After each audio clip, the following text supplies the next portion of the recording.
maliit man ang tawag nito.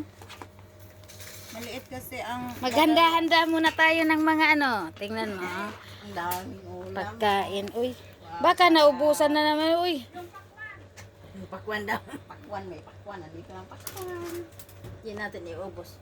Huwag mo nang iubos dyan sa gilid. Sa gilid. Oo. Sabi nga ni Jima. Kudakuloy ka di kanon. Wala.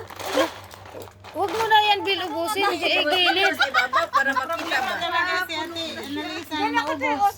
Oo, kasi ano ba, ang dami. Ang dami oh.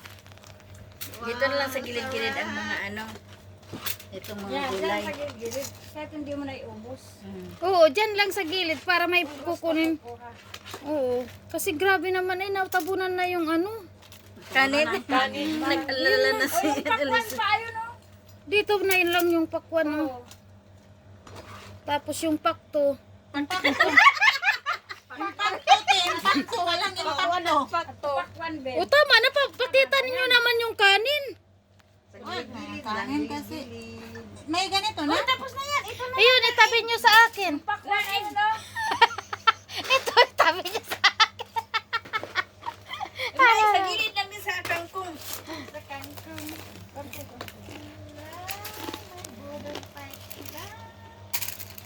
Alisan mo muna yan, te. Tayo Mo na yan. yan. Hayaan mo na yan. Ganyan lang yan. Oo. Ganyan.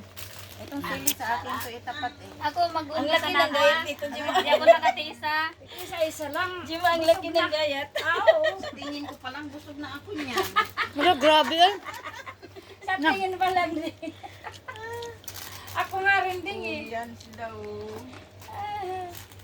O tama. Yun na, tama na yan. Wala pa. Tama-tama. Pag hindi nyo naubos, sigurado kayo. Tama na yan, G.